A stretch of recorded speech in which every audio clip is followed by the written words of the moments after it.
কয়েকদিন আগেই লঞ্চ হয়েছে স্যামসাং গ্যালাক্সি S26 আলট্রা। আর এই ফোন যে কোনো সাধারণ লেভেলের ফোন নয়, এটা হয়তো অনেকেই জানেন না। সত্যি বলতে এটা একটা নেক্সট লেভেলের ইনোভেশন স্মার্টফোন। আর এই ফোনটিতে স্যামসাং এমন কিছু ফিচার্স অ্যাড করেছে যার কারণে অন্য সব ব্র্যান্ডের ফোনের থেকে নিজেকে বারবার আলাদা প্রমাণ করে থাকে। তো চলুন ফোনটিতে কি কি ফিচার্সগুলি অ্যাড করেছে দেখে নেওয়া যাক।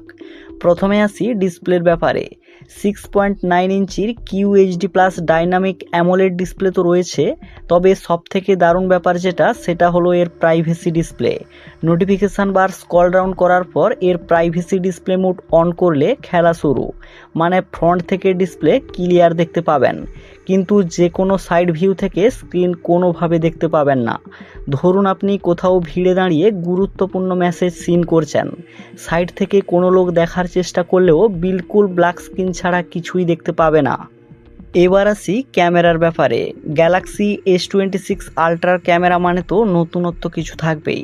ব্যাক সাইডের ক্যামেরা পারফরম্যান্সের জন্য রয়েছে 4 ধরনের সেট আপ।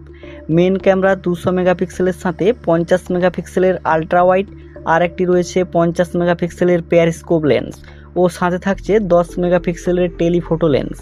এর মানে বুঝতেই পারছেন যে কোনো DSLR ক্যামেরাকে আরামসে টেক্কা দেবে এই ফোন। আর সেলফি তোলার জন্য থাকছে 12 মেগাপিক্সেলের ক্যামেরা সেট আপ। এবার আসি ফোনটির পারফরম্যান্স নিয়ে। এতে স্ন্যাপড্রাগন 8 এলাইট জেন 5 ফর গ্যালাক্সির প্রসেসর রয়েছে। এর মানে বুঝতেই পারছেন গেম খেলা থেকে শুরু করে যে কোনো হার্ডওয়ার্কিং কাজ করা এই ফোনে একটা সাধারণ ব্যাপার। এতে 5000 mAh ব্যাটারির সাথে 60 ওয়াটের ফাস্ট চার্জ ও 25 ওয়াটের ওয়্যারলেস চার্জিং সিস্টেম রয়েছে। আর সফটওয়্যারের কথা বললে এতে অ্যান্ড্রয়েড 16-এর সাথে 7 সালের ওএস আপডেট ও 7 সালের সিকিউরিটি আপডেট পেয়ে যাবেন। তো এই ছিল আজকের এই ভিডিও। নিত্য নতুন ভিডিও পেতে চ্যানেলটিকে সাবস্ক্রাইব করে রাখতে পারেন।